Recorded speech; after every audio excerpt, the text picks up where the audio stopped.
வணக்கம். நீங்க எப்போவாச்சும் ஆன்லைன்ல ரொம்ப விசித்திரமா ஒரு அர்த்தமே இல்லாத ஒரு விஷயத்த பார்த்திருக்கீங்களா? நாங்க இப்போ அப்படிதான் ஒண்ண பார்த்தோம். ஒரு கடை. ஆனா அதுல விக்கிறக்கு ஒரு பொருள் கூட இல்ல. இது என்னடா மர்மமா இருக்குன்னு யோசிக்கிறீங்களா? வாங்க, இன்னைக்கு இத பத்தி தான் நாம ஆழமா பார்க்க போறோம். இப்படி ஒண்ணு நினைச்சு பாருங்களேன். நீங்க ஒரு ஆன்லைன் கடைக்குள்ள போறீங்க, ஆனா அங்க ஷெல்ஃப் எல்லாம் ஒரே காலியா இருக்கு. விக்கிறதுக்கு ஒரு சாமான் கூட இல்ல. இதுதான் எங்களுக்கும் கிடைச்ச ஒரு புதிர். ஒரு பிசினஸ் கேட்டலாக். ஆனா அதுல ப்ராடக்ட்ஸே இல்ல. அப்போ அதுல வேற என்னதான் இருக்கும்? சரி, நம்மளோட இந்த மர்மத்துக்கான முதல் க்ளூ இங்க தான் கிடைச்சது. புரிதல் ஞானம் மிஷன் அப்படின்னு ஒரு பிசினஸோட ஆன்லைன் பேஜ். இந்த பேஜ்ல தான் அந்த விசித்திரமான பொருட்களே இல்லாத ஒரு லிஸ்ட் இருக்கு. வாங்க, இதுல என்னென்ன துப்பு இருக்குன்னு ஒண்ணுன்னா பார்க்கலாம். இங்க பாருங்க, இந்த லிஸ்ட்ல என்ன இருக்கு? காலிங், மெசேஜிங், குரூப்ஸ், ஸ்டேட்டஸ் இதெல்லாம் ஒரு கடையில விக்கிற பொருட்களா என்ன? ஒரு கம்பெனி எப்படி காலிங் அப்படிங்கிற ஒரு விஷயத்தை விற்க முடியும்? கேக்குறதுக்கே ரொம்ப விசித்திரமா இருக்குல்ல? ஆமா, கொஞ்சம் யோசிச்சு பாருங்க. இதெல்லாம் நாம காசு கொடுத்து வாங்குற பொருளுங்களா இல்ல நாம தினமும் பயன்படுத்துற டூல்ஸா? இந்த கேள்விதான் இந்த மொத்த மர்மத்தோட முக்கியமான பாயிண்ட். நாம பார்க்கறது ஒரு பொருள் இல்ல, வேற ஏதோ ஒன்ன பார்த்துட்டு இருக்கோம். இங்க தான் நமக்கு அந்த ஆஹா மொமெண்ட் கிடைக்குது. இது ஒரு கடையோட சேல்ஸ் கேட்டலாக் இல்லவே இல்ல. இது அந்த பிசினஸ் பயன்படுத்துற ஒரு டெக்னாலஜி பிளாட்ஃபார்மோட ஃபீச்சர்ஸ். நம்மளோட கவனம் இப்போ அந்த கம்பெனில இருந்து அது யூஸ் பண்ற அந்த டூல் மேல திரும்புது. இந்த வித்தியாசத்தை பாருங்களேன். லெஃப்ட்ல ஒரு சாதாரண கடை, அது விக்கிற ப்ராடக்ட்ஸ் லிஸ்ட் பண்ணிருக்கு. ஆனா ரைட்ல நாம பார்க்குற இந்த லிஸ்ட் ஒரு ஆப் என்னெல்லாம் செய்யும்னு சொல்லுது. இது ஒரு கம்பெனியோட ப்ராடக்ட் கிடையாது. இது ஒரு பிளாட்ஃபார்மோட திறமைகள். ஆமாங்க, காலிங், குரூப்ஸ், ஸ்டேட்டஸ் இவ்ளோ நேரமா நம்ம பார்த்த எல்லா க்ளூஸும் ஒரே ஒரு இடத்துக்கு தான் நம்மள கூட்டிட்டு போகுது.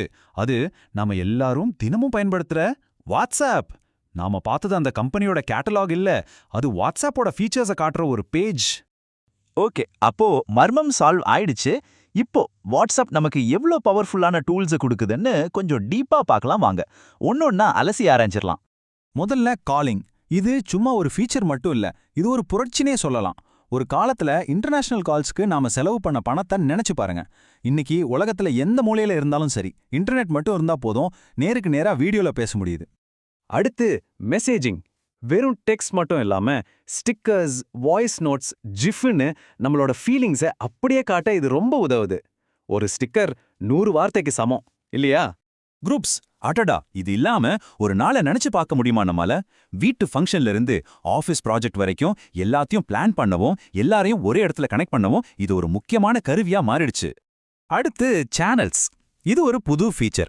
இத ஒரு பர்சனல் நோட்டீஸ் போர்டு மாதிரி நினைச்சுக்கங்க. உங்களுக்கு பிடிச்ச செலிபிரிட்டி கிட்ட இருந்தோ இல்ல ஒரு நியூஸ் ஏஜென்சி கிட்ட இருந்தோ எந்த டிஸ்டர்பன்ஸும் இல்லாம தகவலை நேரடியா வாங்கிக்கலாம். இப்போ நாம ஃபியூச்சருக்குள்ள போலாம். Meta AI. உங்க வாட்ஸ்அப் உள்ளேயே ஒரு பர்சனல் அசிஸ்டன்ட் இருந்தா எப்படி இருக்கும்? ஒரு ஆர்டிகல் எழுதணுமா இல்ல ஒரு போட்டோவை கண்டுபிடிக்கணுமா, யார்கிட்டயும் கேட்க வேணாம். இந்த ஏஐ கிட்ட கேட்டா போதும், வேலை முடிஞ்சுது. கடைசியா ஸ்டேட்டஸ். இது நம்ம டெய்லி லைஃப்ல நடக்கிற ஒரு சின்ன விஷயத்த, ஒரு குட்டி கதைய 24 மணி நேரத்துக்கு மட்டும் நம்ம ஃப்ரெண்ட்ஸ் கூட ஷேர் பண்ணிக்கிற ஒரு வழி. இது நாம யாருன்னு காட்டிக்கிற ஒரு டிஜிட்டல் ஸ்டேஜ்னே சொல்லலாம். இந்த ஃபீச்சர்ஸ் எல்லாம் ஒரு பக்கம் இருக்கட்டும். ஆனா இது எல்லாத்தையும் விட ரொம்ப முக்கியமான ஒன்னு இருக்கு. அதுதான் செக்யூரிட்டி. நம்ம பார்த்த அந்த பேஜ் வெறும் ஃபீச்சர்ஸை பத்தி மட்டும் பேசல, நம்பிக்கை பத்தியும் பேசுது.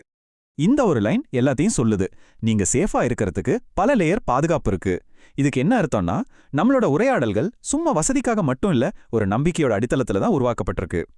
அப்போ செக்யூரிட்டிங்கிறது இங்க ஒரு ஆப்ஷன் கிடையாது, அதுதான் இந்த பிளாட்ஃபார்மோட அஸ்திவாரமே. இந்த நம்பிக்கை இல்லைன்னா மத்த எந்த ஃபீச்சருக்கும் ஒரு அர்த்தமும் இல்லாம போயிடும். சரி, நாம ஒரு மர்மத்தை சால்வ் பண்ணிட்டோம், ஒரு ஆப்போட ஃபீச்சர்ஸையும் புரிஞ்சுக்கிட்டோம். ஆனா இதுல இருந்து நாம கத்துக்க வேண்டிய பெரிய பாடம் என்ன?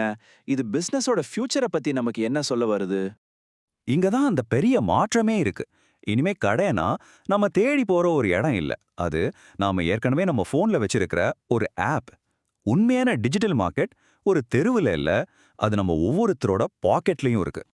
அப்போ ஒரு கடை தெருவே நம்ம கைக்குள்ள வந்துட்டா, ஷாப்பிங் போறோம் அப்படிங்கிற வார்த்தைக்கே அர்த்தம் மாறிடும் இல்லையா? இத பத்தி நம்ம கண்டிப்பா யோசிக்கணும். அடுத்த தடவை பார்க்கற வரைக்கும் இத பத்தி யோசிச்சுக்கிட்டே இருங்க.